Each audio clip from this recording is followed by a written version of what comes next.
Lately, I have been thinking about my place in this world, as one ought to do.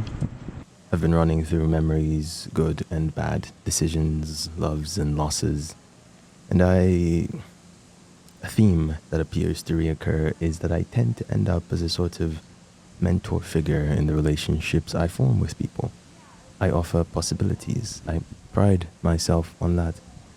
And that is fundamentally because of how I define and interact with the idea of love. To me, the greatest act of love is transformation. The goal of a relationship, in my mind, is not to become best friends who can only process their struggles when both of us are in the room. The goal is to be changed. For a moment, I will show you my world and you will show me yours. We will have a brief respite in it. We will find comfort in it.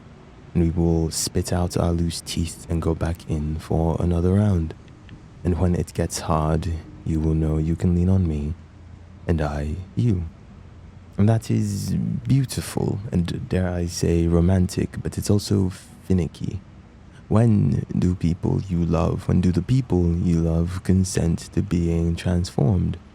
At what point does someone say, yes, I want to tackle this struggle. Yes, I want to think and talk about this difficult, exhausting thing. When are you pushing too hard? When does your happiness and transformation deprive others of their own?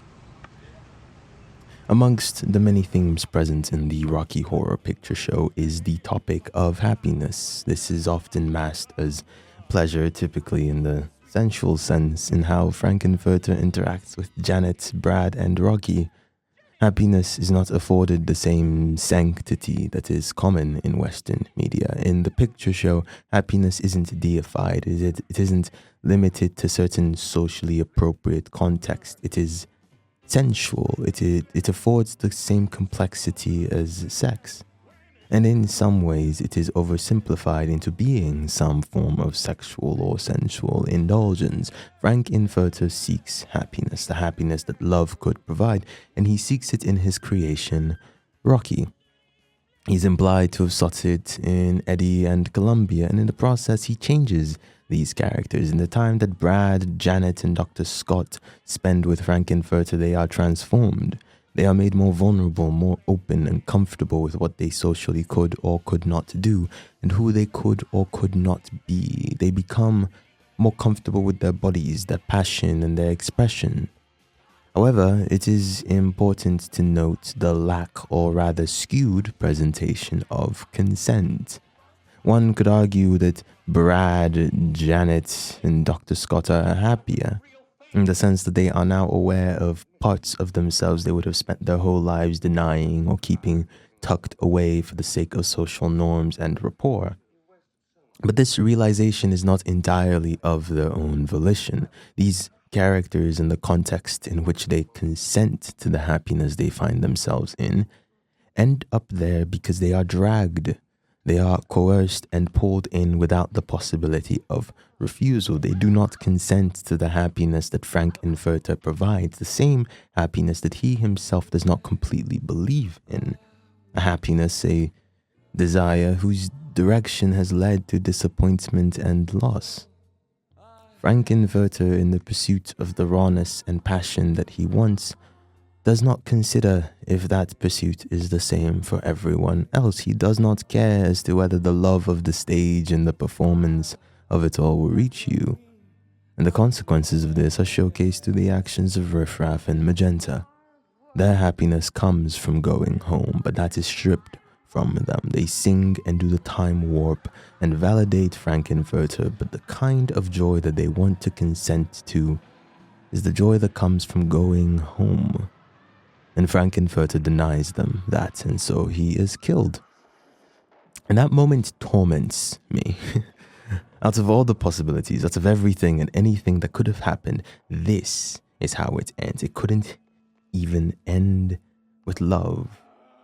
I guess that terrifies me, the idea that I can put my heart out, my everything, and in the end, when we do need to part ways, it doesn't even end with love. I think I've always had this fear of never growing up I've only ever wanted to be an adult. As a child, I didn't care much for being a doctor. School, professional days, I'd wear the lab coats because it was easy, because my mother had a spare. But I just wanted to grow up. I wanted to change. I did not want to be as I am. The concept of stagnation is the worst thing that I could ever possibly experience. And it borders on running away. It borders on cowardice, but I guess we all have our ways of justifying the way we process struggles and trauma. The fear of never growing up has been around me for as long as I can remember. That is reflective in the things I do, in the ways I form relationships with people. They need to be transformative. And I like sadness. I like talking about how shitty the state of the world is, not because it makes me feel good, it makes me feel bad, but I like the idea that I know something about what is going on. I like the idea that if we talk about it enough, if we process it enough, we can do something. You only have possibilities if you have knowledge. I've recently found myself becoming a bit of a fatalist. It is not necessarily that I think that fate is this overarching entity controlling your will and you will always find yourself in there. It's more so, if you don't have possibilities, you will always make this singular decision at the end of the day. If I took you out of the context of your existence and placed you in a space and I only ever gave you the option A, where would you come up with the idea of B even existing? Where would the possibility of more come from? My answer to that is through knowledge. You gorge yourself on the unknown. You try to understand the complexities of the world around you, and it is only then that you have some semblance of free will. When you can create more possibilities, when you are not trapped within the context that you were coincidentally thrusted into, it is only then that you are truly free. But I am slowly coming to the realization that that is not a sentiment that everyone else shares. The transformation that comes from refusing to settle in ignorance, the transformation that comes from some mindless pursuit of more information, more context, more possibilities, more options. The fear of never growing up and having to live with yourself trapped in this one singular shape and form for a lifetime.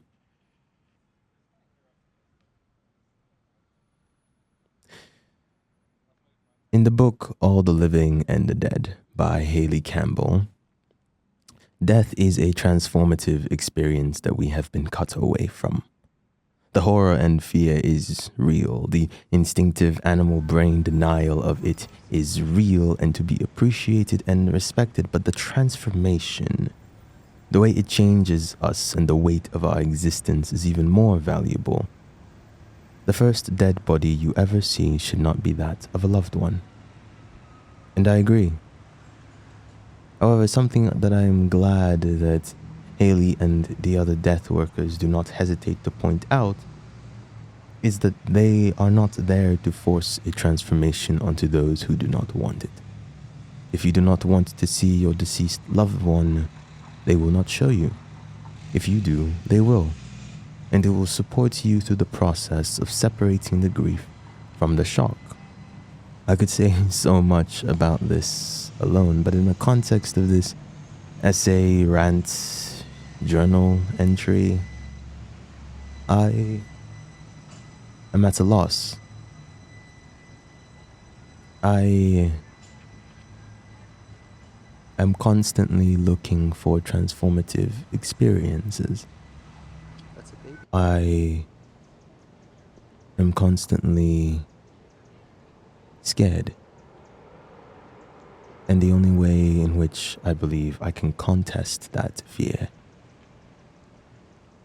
is by meeting it head on, by thinking, being careful, by talking about it. But I also understand the difficulty of that, the horror that comes with the transformation, with looking back and not recognizing who you once were anymore. And I can see why people may dread that, but that is the only way I can express my love.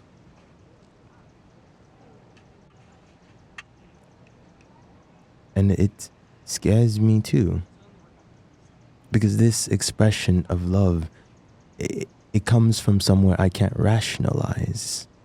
Love like this that it isn't a choice, and it terrifies me, it upends me, it leaves me thinking constantly about how not to lose it, about how to do it better, and yet somehow I find myself stumbling into it. I find that I start turning the conversation into transformation. All I can talk about is possibilities. Because to me, that is the kindest and greatest thing that could be given. All I can talk about is transformation. And I guess to all the people I have loved, and to all the people who could never understand it, I am sorry. But I just won't fucking shut up.